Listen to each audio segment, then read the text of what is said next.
It's the 8th. What's today? Saturday? Sunday? Yes. No, it's Saturday. You're right. It's the 7th. Yep, Saturday the 7th.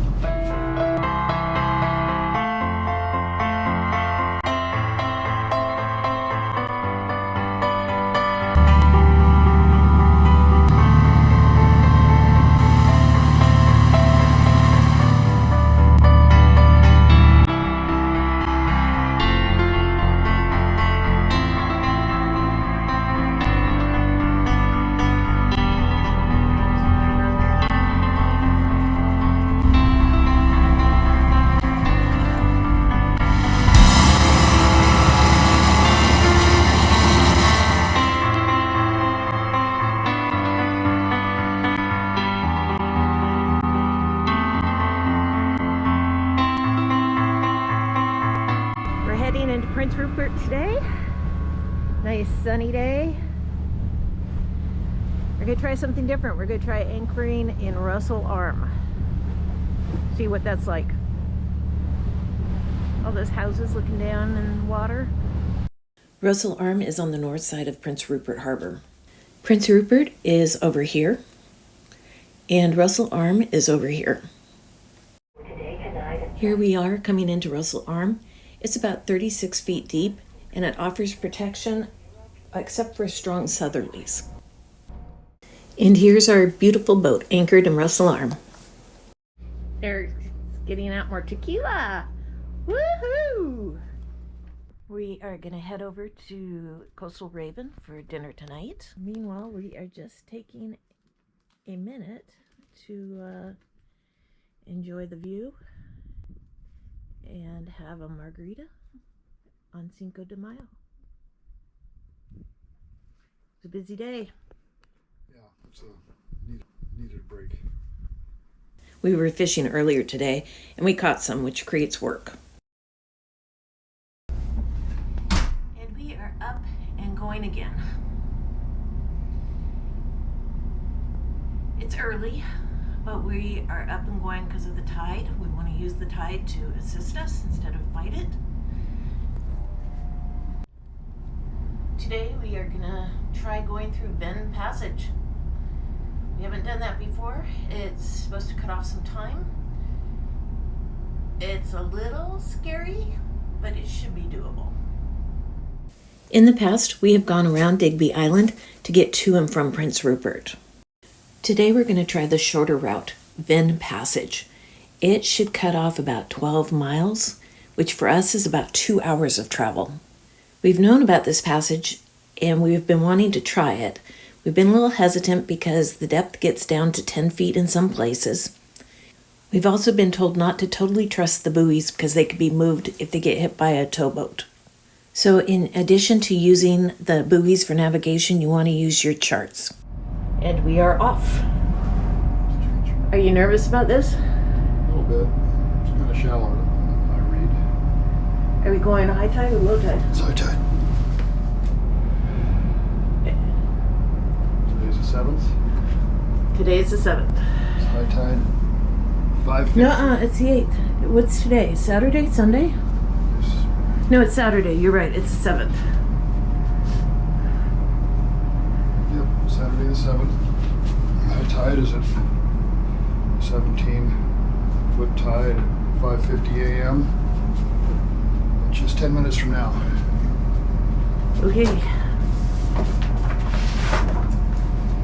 What's that? On the chart.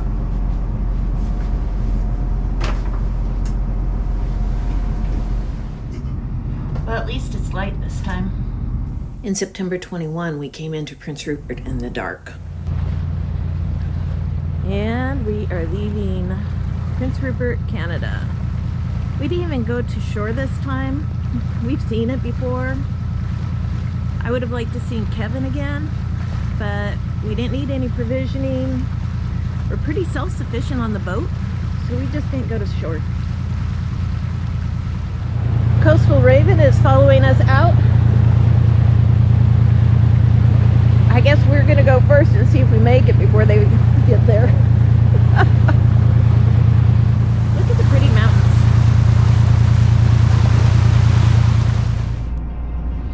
Here we are starting out. There's Pillsbury Cove. That's the very first place we tried to anchor in last time we came to Prince Rupert when we brought the boat up. It's got all kinds of aquaculture going on there. And it was very shallow. We're going through the first set of markers. Green will be on the starboard side and red will be on the port side.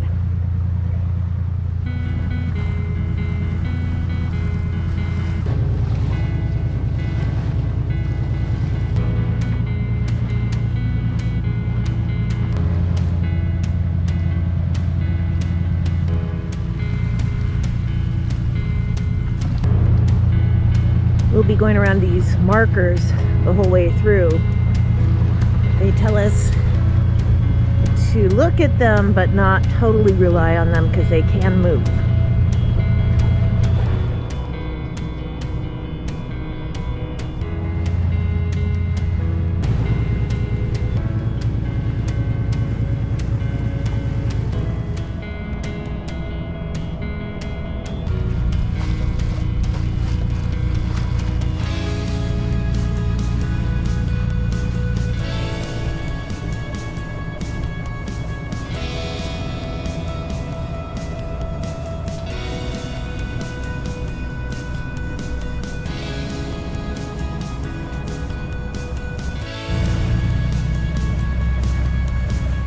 Right before you get to Metlakatla, behind the Carolina Islands, there is a little anchorage there.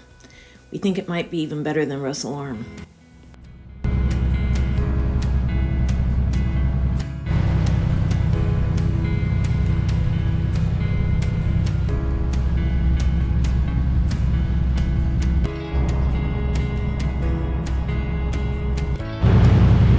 Here is the Canadian Metlakatla.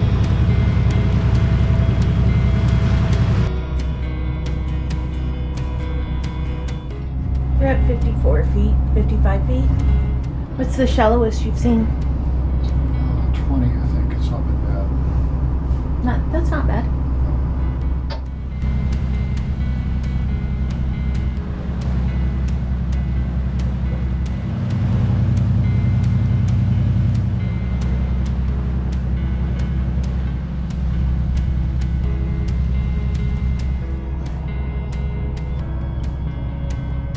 So this little marker is not even on the chart.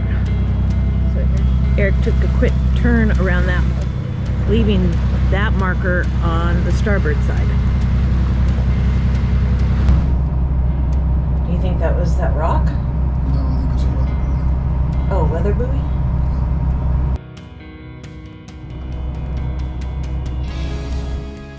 Eric's not seeing that marker there.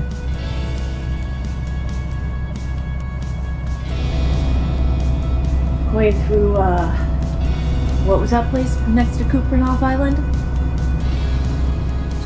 Keep you straight, Rocky Pass. Good training ground, right? Yeah, Maybe not in this boat, but not this one.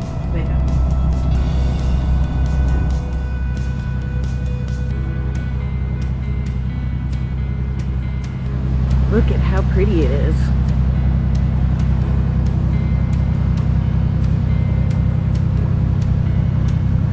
I'm basically okay with any day that it doesn't rain.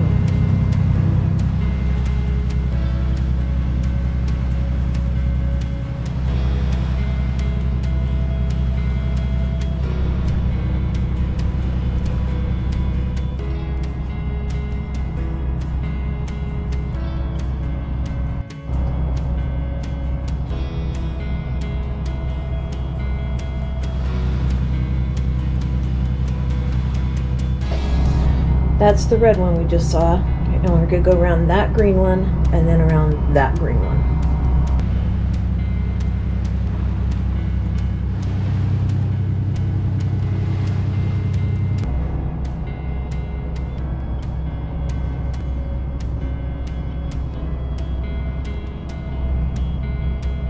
We are almost done.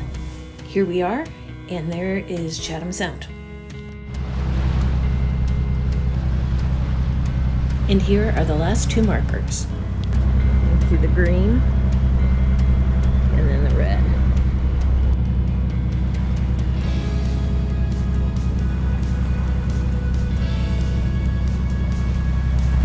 People up there are camping. Looks like a nice beach to camp at.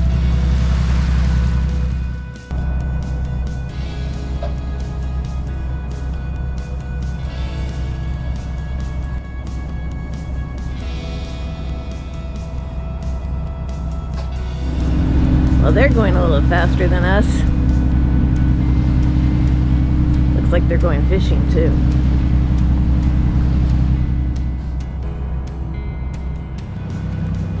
We're through Venn Passage. Getting a little bit of rolly water because we're getting more into the open ocean. It's nice to have done it when it's daylight, so that we have this option if it's going to get dark on us too. Just remembering that night that we came into Prince Rupert in the dark.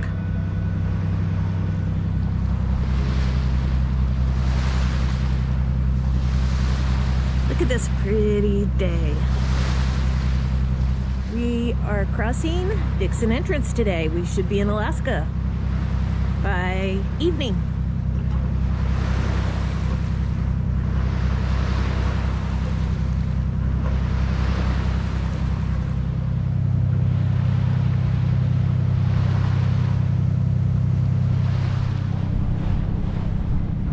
We picked a really good day for the crossing. Yesterday looked really good too, but because of our little fishing thing, we didn't make it till today. And it's great. Even have cell phone service around here. We fly a courtesy flag when we're in a different country, and Eric's going to explain how that works. Okay. So we're about ready to come back into the United States, and we've been flying the Canadian courtesy flag during the time that we're in Canada. And so now I'm going to pull that down and put up the quarantine flag.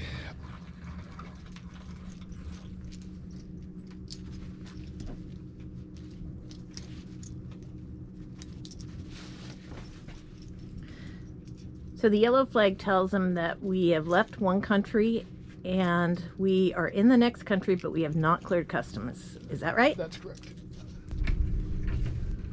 And so we'll fly that then now until U.S. Customs tells us that we're good to go, cleared through the customs, United States Customs. So once we clear customs, we go ahead and pull the yellow flag back down. And if we were going to another country, we would put up their flag, but we're going back to the U.S., so we already have our U.S. flag on the back of our boat. This is what it looks like when you cross Dixon Entrance. Well, if you plan it right. And here's our route from Venn Passage up to Foggy Bay. We arrived in Foggy Bay at about 1:30.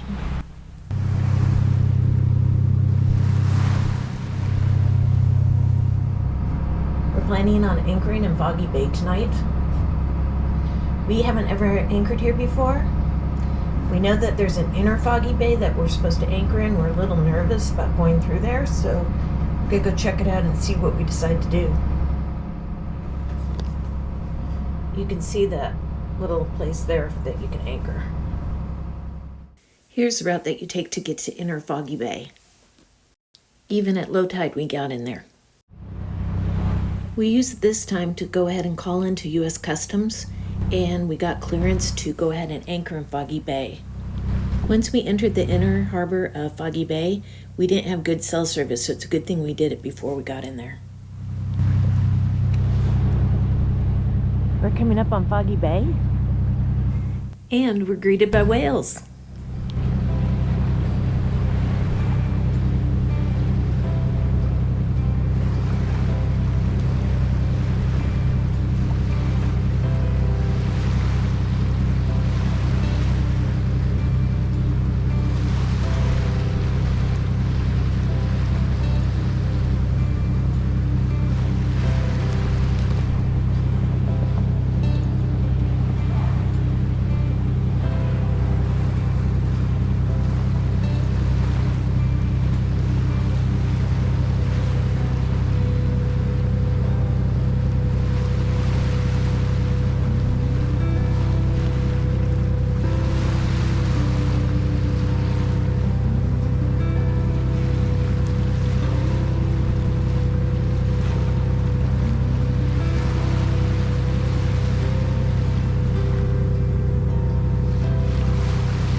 Foggy Bay is a very popular anchorage. It's just north of the Dixon entrance, and it has good protection.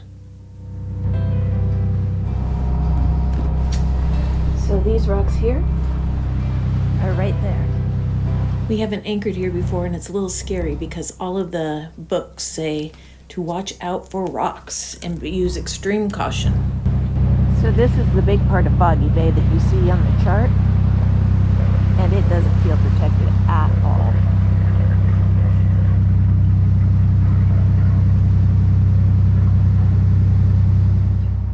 We are going to go ahead and go into Inner Foggy Bay.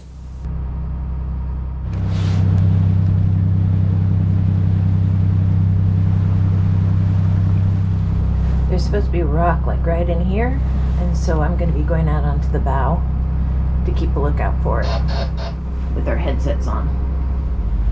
So today I'm out here being the forward-facing sonar. One of our guidebooks even has a caution that says that depths may be reported incorrectly on electronic charts. We're coming into the opening and we're coming in at low tide. So that means our tracks are going to probably be good for just about any other situation. The rock is supposed to be to the port side, so I've got to be watching that way. So it's not the one that we see in front of us. It's not that one. Eric insists on us having paper charts so we can do double checks of the electronic chart. It is good to go ahead and check your guidebooks. There are reports of uncharted rocks in the area. Our favorite guidebooks are Exploring Southeast Alaska or Exploring the North Coast of British Columbia by the Douglases, and the Wagner Cruising Guide. In fact, in 2022, they're starting to go ahead and include some of Southeast Alaska in their guide.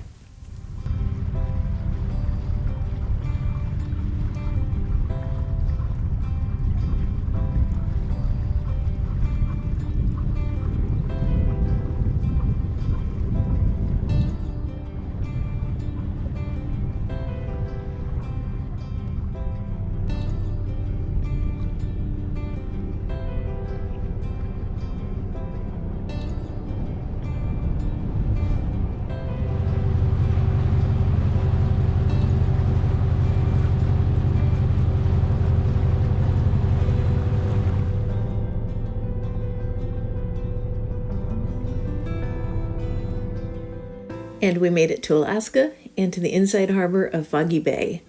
And here's the Havaseas and Coastal Raven, and just kind of an overview of what the inner harbor looks like at Foggy Bay. We had a great time in Canada this winter, but it sure is nice to be home in Alaska.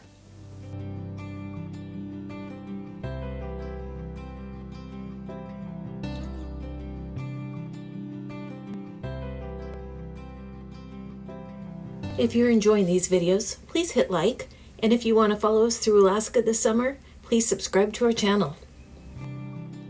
Have a see you next time.